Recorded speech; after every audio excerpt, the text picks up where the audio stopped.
Hello guys, welcome back to my channel. ഇന്ന് എൻ്റെ ഉള്ളത് റോയൽ എൻഫീൽഡിൻ്റെ ബുള്ളറ്റ് 350 ആണ്. അപ്പോൾ ഇന്ന് ഇതിൻ്റെ ഒരു ഫസ്റ്റ് റൈഡ് ഇംപ്രഷനും ചെറിയൊരു റിവ്യൂവും കൂടെ എടുക്കാമെന്ന് വിചാരിച്ചു. അപ്പോൾ ഇതാണ് വണ്ടി. ഞാൻ സത്യം പറഞ്ഞാൽ ഇതിൻ്റെ പഴയ മോഡൽ ഓടിച്ചിട്ടുള്ളൂ, റൈറ്റ് സൈഡ് ഗിയർ വരുന്നത്. ഇതിപ്പം പുതിയതാണ്, ഞാനിതിപ്പം ആദ്യമായിട്ടാണ് ഓടിക്കുന്നത്. അപ്പോൾ ഓടിച്ചത് എനിക്ക് ഇഷ്ടപ്പെട്ട കാര്യങ്ങളും ഇഷ്ടപ്പെടാത്ത കാര്യങ്ങളുമാണ് വീഡിയോയിലുള്ളത്. അപ്പോൾ ഇതാണ് വണ്ടി. പുറത്ത് നോക്കുമ്പോൾ പഴയനേയും കാട്ടി നല്ല ഭംഗിയുണ്ട് കാണാൻ. അപ്പോൾ നമുക്ക് നേരെ റിവ്യൂവിലോട്ട് കിടക്കാം. അപ്പോൾ വണ്ടി ഓൺ ചെയ്യുമ്പോൾ ഇങ്ങനെയാണ് ഡെയിലൊക്കെ ഉള്ളത്. അപ്പോൾ ഈ ഡെയിലിനകത്ത് ഞാൻ ആകെ മിസ് ചെയ്ത കാര്യങ്ങൾ എന്താണെന്ന് വെച്ചാൽ, ഇതിലിപ്പം ട്രിപ്പ് 1 ഉണ്ട്, ട്രിപ്പ് 2 ഉണ്ട്, ടൈമുണ്ട്, പിന്നെ ഓടുന്നുണ്ട്. അല്ലാതെ നമ്മളെ സാധാരണ കാണുന്ന പോലെ റേഞ്ച് ഇല്ല, അതായത് റേഞ്ച് ഡിസ്റ്റൻസ് എംറ്റി ഇല്ല, പിന്നെ ആവറേജ് മൈലേജ് അല്ലെങ്കിൽ ഫ്യൂൽ എക്കണോമി ഒന്നും കാണിക്കില്ല, പിന്നെ ഗിയർ പൊസിഷൻ ഇൻഡിക്കേറ്റർ ഇല്ല, ഇതൊക്കെ ഉള്ളൂ.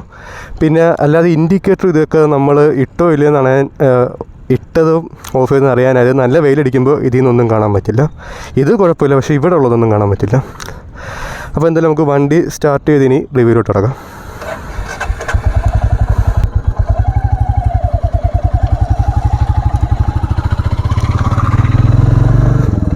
അപ്പോൾ വണ്ടിയെക്കുറിച്ച് പറയാനാണെങ്കിൽ ഇത് റോയൽ എൻഫീൽഡിൻ്റെ ബുള്ളറ്റ് 350 ആണ്, 2025 മോഡൽ. അപ്പോൾ ഇതിൽ വരുന്നതും 349cc എഞ്ചിനും 20 ഹോഴ്സ് പവറും 25 ന്യൂട്ടൺ മീറ്റർ ടോർക്കാണ് വണ്ടി പ്രൊഡ്യൂസ് ചെയ്യുന്നത്. അപ്പോൾ അത് നല്ല രീതിയിലാണ് വണ്ടി ഇത് ചെയ്യുന്നത് കേട്ടോ. അതായത് പഴയതിനെ വെച്ച്, അതായത് ഞാൻ ഓടിച്ച 2000 മോഡൽ ബുള്ളറ്റാണ്, സ്റ്റാൻഡേർഡ് റൈറ്റ് സൈഡ് ഗിയർ വരുന്നത്. അപ്പോൾ അതുമായിട്ട് പാസ് പെട്ടെന്ന് ഞാൻ ഇവിടെ മോടിയിട്ട് നെക്കി കളിക്കുന്നത്. പാസ് ഇവിടെയാണല്ലോ റോയൽ എൻഫീൽഡിനെല്ലാം, എപ്പോഴും അങ്ങ് പറഞ്ഞു. അപ്പോൾ അതുമായിട്ട് അല്ലെങ്കിൽ പഴയൊരു സ്റ്റാൻഡേർഡായിട്ട് കമ്പയർ ചെയ്യുമ്പോൾ ഇതിന് വൈബ്രേഷൻ കുറഞ്ഞു. അതായത് സത്യം പറഞ്ഞാൽ എഞ്ചിനിന് ഒരു തരത്തിലുള്ള വൈബ്രേഷൻ ഇല്ല. വണ്ടി ഓടുന്ന പോലും അറിയാൻ പറ്റില്ല, അമ്മാതിരി സ്മൂത്തായിട്ടാണ് വണ്ടി ഓടുന്നത്. അപ്പോൾ വൈബ്രേഷൻ കുറഞ്ഞു, നല്ല സ്മൂത്ത് ഔട്ടായിട്ടുണ്ട് എഞ്ചിൻ. പിന്നെ കാണാൻ ലുക്ക് എനിക്ക് പഴയതാണ് ഇഷ്ടം കേട്ടോ. സത്യം പറഞ്ഞാൽ എന്തോ ഒരു പ്രത്യേകത അതിനുണ്ട്. അപ്പോൾ നമ്മൾ വണ്ടിയുടെ ലുക്സിനെ കുറിച്ചാണ് പറഞ്ഞുകൊണ്ടിരുന്നത്. അപ്പോൾ ലുക്സിനെ കുറിച്ച് പറയുകയാണെങ്കിൽ സത്യം പറഞ്ഞാൽ എനിക്ക് പഴയത് ഇഷ്ടം. എന്തുകൊണ്ടാണെന്ന് വെച്ചാൽ എനിക്കറിയില്ല, വണ്ടിയുടെ ഹെഡ്ലൈറ്റിലൊരു ആ ഒരു വിൻറ്റേജ് ഫീലും പിന്നെ ടൈലൈറ്റും പഴയതാണ് കൊള്ളാവുന്നത്. അതേ ഉള്ളൂ, അല്ല വേറെ വ്യത്യാസമൊന്നുമില്ല. പിന്നെ ആ വൈബ്രേഷൻ സൗണ്ട്, അതാണ് ആ ബുള്ളറ്റ് എന്ന് പറയുന്നത്, അതായത് സ്റ്റാൻഡേർഡ് എന്ന് പറയുന്ന ഒരു ഫീല്. ഇതിപ്പം പക്ഷേ വണ്ടി കൊള്ളൂല്ല എന്നല്ല ഞാൻ പറഞ്ഞത്, കൊള്ളാം. വൈബ്രേഷനും ഇതൊക്കെ മാറിയപ്പോൾ ഒരു രസമുണ്ട് ഓടിക്കാൻ. പിന്നെ സൗണ്ട് നല്ല കുറഞ്ഞിട്ടുണ്ട്. മൈക്ക് ക്യാപ്ചർ ആവുന്നില്ലെന്ന് എനിക്കറിയില്ല, എന്തായാലും ഞാൻ മാക്സിമം ട്രൈ ചെയ്യാം. അപ്പോൾ നല്ല സ്വീറ്റ് ഔട്ടായിട്ടുണ്ട് സൗണ്ട്. നമ്മൾ പഴയതിൻ്റെ അത്രയൊന്നും ഇല്ലെങ്കിലും ഒരുവിധം കേട്ടുകൊണ്ട് ഓടിക്കാൻ നല്ല രസമുണ്ട്. പിന്നെ നമുക്ക് അടുത്തതിന് വണ്ടിയുടെ ബ്രേക്കല്ലല്ലോ, കംഫർട്ടിനെ കുറിച്ച് പറഞ്ഞില്ലേ. അപ്പോൾ വണ്ടിയുടെ കംഫർട്ടിനെ കുറിച്ച് അടുത്ത് പറയാം. അപ്പോൾ കംഫർട്ടിനെ കുറിച്ച് പറയുകയാണെങ്കിൽ സീറ്റ് നല്ല കംഫർട്ടുണ്ട് കേട്ടോ. കുഴിയിലൊന്നും വീഴുന്ന വലിയ കുഴപ്പമില്ല. സസ്പെൻഷൻ എല്ലാം താങ്ങിയെടുക്കുന്നുണ്ട്. പില്ലിയനും നല്ല കംഫർട്ടുണ്ട്. പിന്നെ ബോഡി പോസ്റ്റർ പറയുകയാണെങ്കിൽ ഇത്തിരി ഫ്രണ്ടിലോട്ടുണ്ട്, പക്ഷേ ഇതുവരെ എനിക്ക് ബാക്ക് പെയിനോ ഷോൾഡർ പെയിനോ കയ്യിൽ എവിടെ വേദന എടുത്തിട്ടില്ല. പിന്നെ ലോവർ ബോഡി, അതായത് കാലിൻ്റെയൊക്കെ പറയുകയാണെങ്കിൽ കറക്റ്റ് ഒരു പൊസിഷനിലാണ് ഇരിക്കുന്നത്. വലിയ സ്ട്രെസ് ഔട്ടൊന്നും കാലിലും തോന്നുന്നില്ല. ഓടിക്കാനും നല്ല സുഖമുണ്ട്. സത്യം പറഞ്ഞാൽ വണ്ടി എനിക്ക് ഇഷ്ടപ്പെട്ടു കേട്ടോ. അതായത് ഓടിക്കാൻ എനിക്ക് ഇഷ്ടപ്പെട്ടു. ഞാൻ പറയാൻ കാരണം എന്ന് വെച്ചാൽ ആ ഒരു വൈബ്രേഷൻ ഇതൊക്കെ പോയപ്പോൾ ഇത്രയും കൂടെ നമുക്ക് ലോങ് ടൂറിങ്ങിനൊക്കെ യൂസ് ചെയ്യാൻ പറ്റിയ രീതിയിലായി. അപ്പോൾ കംഫർട്ടത്തേ ഉള്ളൂ. ഇപ്പം ഇനി മൈലേജിനെ കുറിച്ച് പറയുകയാണെങ്കിൽ റോയൽ എൻഫീൽഡ് പറയുന്നത് 35 36 കിട്ടിയവരും ഉണ്ട്. പക്ഷേ സിറ്റിയിൽ 30-31 ഉള്ളൂ, അതിലും കുറവാണെന്ന് ഞാൻ കേട്ടിട്ടുള്ളത്.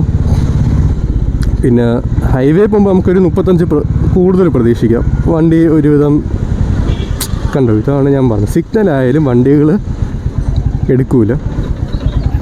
നമുക്ക് ഇവിടെ നിന്ന് പയ്യെ റൈറ്റ് എടുത്തു പോകും. വണ്ടി ഞാൻ ഇതിൽ വരുന്നില്ലെന്ന് ഉറപ്പുവരുത്തിയിട്ടാണ് എടുക്കുന്നത്. സിഗ്നൽ റെഡായി. നമുക്കിനി തൽക്കാലം ലെഫ്റ്റ് എടുത്തു പോകും. എനിക്ക് റൈറ്റ് എടുത്തായിരുന്നു പോകേണ്ടത്, ഇനിയിപ്പോൾ ലെഫ്റ്റ് എടുത്തു പോകും, അതേ നടക്കും. അപ്പോൾ നമ്മളെന്ത് പറഞ്ഞിട്ടില്ല, കംഫർട്ടിനെ കുറിച്ച്. അപ്പോൾ കാലിനൊന്നും വലിയ സ്ട്രെസ്സില്ല, നല്ല സ്മൂത്തായിട്ടാണ് ഇരിക്കുന്നത്, കുഴപ്പമൊന്നുമില്ല. പിന്നെ മിറേഴ്സിനെ കുറിച്ച് പറയുകയാണെങ്കിൽ ടിപ്പിക്കൽ എൻഫീൽഡ് മിറേഴ്സാണ്. വിസിബിലിറ്റിയിലും കുഴപ്പമില്ല, കാണാൻ പറ്റില്ല, അഡ്ജസ്റ്റ് ചെയ്യാൻ പറ്റില്ല. അതാണ് അതിപ്പോൾ ഈ വണ്ടിയുടെ പ്രശ്നമാണോ അതോ എല്ലാം ഉള്ളതാണോ എന്ന് എനിക്കൊരു സംശയമുണ്ട്. പിന്നെ കുഴപ്പമില്ല, വിസിബിലിറ്റിയിലൊക്കെ ഒരുവിധം നമുക്ക് ബാക്കി വരുന്ന വണ്ടികളൊക്കെ കാണാൻ പറ്റുന്നുണ്ട്. പിന്നെ വണ്ടിയുടെ ഹീറ്റിങ്ങിനെ കുറിച്ച് പറയുകയാണെങ്കിൽ ട്രാഫിക്കും ബമ്പർ ടു ബമ്പർ എത്തുമ്പോൾ നല്ല ഹീറ്റിംഗ് ഉണ്ട്, കാലിലൊക്കെ അറിയാൻ പറ്റുന്നുണ്ട്. പിന്നെ ഇതിൻ്റെ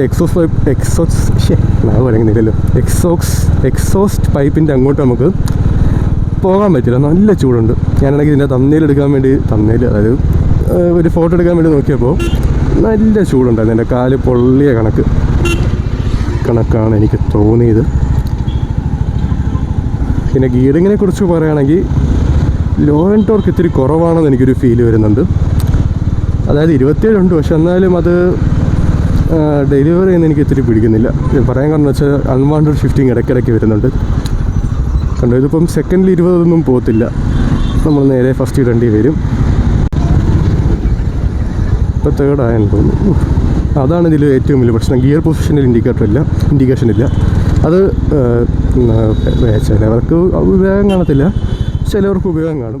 ചില സമയത്ത് നമുക്ക് എന്തായാലും ഒരു കൺഫ്യൂഷൻ വരും, ഇത് ഏത് ഗിയറിലാണ് കിടക്കുന്നത്, സെക്കൻഡാണോ തേർഡാണെന്നൊരു സംശയം വരുന്നുണ്ട്.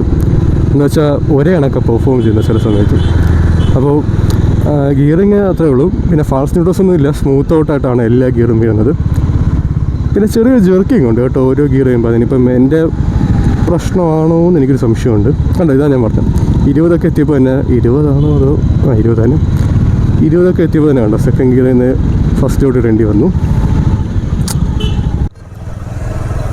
പിന്നെ വണ്ടിയുടെ ബ്രേക്സിനെ കുറിച്ച് പറയുകയാണെങ്കിൽ ഫ്രണ്ട് ബ്രേക്ക് കൊള്ളാം, പിടിച്ചാൽ വണ്ടി നിൽക്കുമെന്നൊരു ഉറപ്പ് നമുക്ക് തരുന്നുണ്ട്. ഞാൻ ആകെ 60 വരെ പോയുള്ളൂ, അതേ കൂടുതലും പോയിട്ടില്ല. അപ്പോൾ വണ്ടി പിടിച്ചാൽ നിൽക്കുമെന്ന് നമുക്കൊരു ഉറപ്പ് തരുന്നുണ്ട്. റിയർ ബ്രേക്ക് എങ്ങനെയുണ്ടെന്ന് ചോദിച്ചാൽ കുഴപ്പമില്ല, അത്യാവശ്യം നമുക്ക് സ്ലോ ഡൗൺ ചെയ്യാൻ വേണ്ടി സഹായിക്കും. പിന്നെ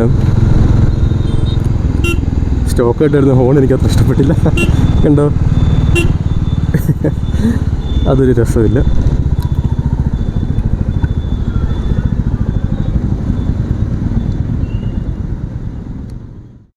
A few moments later. പിന്നെ വണ്ടിയുടെ സൗണ്ട് നല്ല സ്മൂത്താണ് കേട്ടോ കേൾക്കാൻ. ഇതിപ്പം മൈക്ക് ക്യാപ്ചർ ചെയ്യുന്നതെന്ന് എനിക്കറിയില്ല.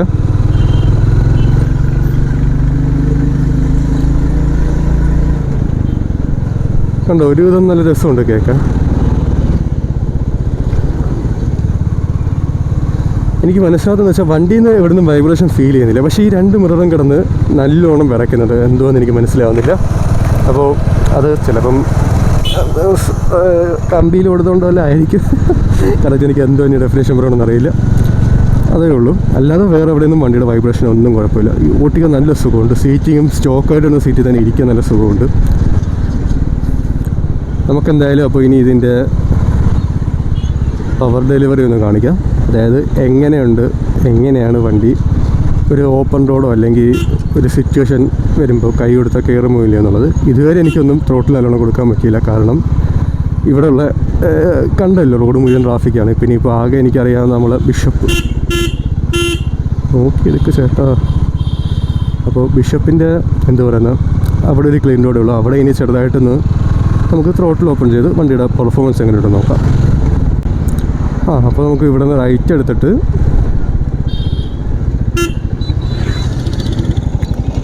ട്രാഫിക്കൊന്നുമില്ല എന്ന് ഉറപ്പ് വരുത്തിയിട്ട് ചെറുതായിട്ട് ഓപ്പൺ ചെയ്യാം. ഇതിപ്പോൾ സെക്കൻഡ് ഗിയറിലാണ്, ഫസ്റ്റ് യൂണിറ്റ് എടുത്ത ഫസ്റ്റ് യൂണിറ്റ് എടുക്കാം അല്ലേ. ഓക്കെ, ഇപ്പോൾ ഫസ്റ്റിലാണ്. ശരി, ബൈക്കാരൻ വന്നു. ഇനിയിപ്പോൾ വലിച്ചെടുത്ത് നോക്കാം നമുക്ക്.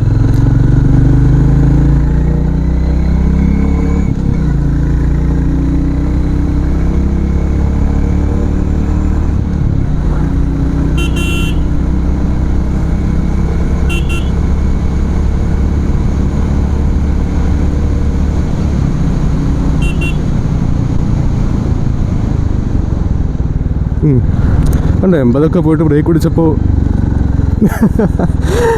നിൽക്കുന്നുണ്ട് വണ്ടി. ഞാൻ ഇതിൻ്റെയാണെന്ന് അറിയില്ല, ഒരു വീഡിയോ ഉണ്ടായിരുന്നു ബ്രേക്ക് പിടിച്ചിട്ട് വണ്ടി ബോബിളായി പോകുന്നു. എനിക്ക് ഭയങ്കര പേടിയുണ്ട് ഈ ബുള്ളറ്റിനകത്തൊക്കെ സ്പീഡ് കയറ്റാണെന്ന് വെച്ചാൽ. പക്ഷേ ഇതെനിക്ക് ഇത്തിരി കോൺഫിഡൻസ് തന്നു.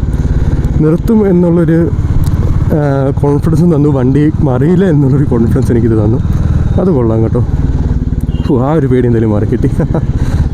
അപ്പോൾ ഗൈസ് നമ്മൾ റോയൽ എൻഫീൽഡ് സ്റ്റാൻഡേർഡ് 350യുടെ റിവ്യൂ ഇത്രയേ ഉള്ളൂ. നിങ്ങൾക്ക് വീഡിയോ ഇഷ്ടപ്പെട്ടാൽ ലൈക്ക് ചെയ്യുക, ഷെയർ ചെയ്യുക, കമൻറ്റ് ചെയ്യുക. ആൻഡ് ഇതേപോലുള്ള വണ്ടികളുടെ റിവ്യൂകൾക്കായി ചാനലൊന്ന് സബ്സ്ക്രൈബ് കൂടി ചെയ്യുക. അപ്പോൾ ആൻഡ് അഗൈൻ പുതിയൊരു വീഡിയോ വീണ്ടും വരുന്നതുവരെ നമുക്ക് വീണ്ടും കാണാം.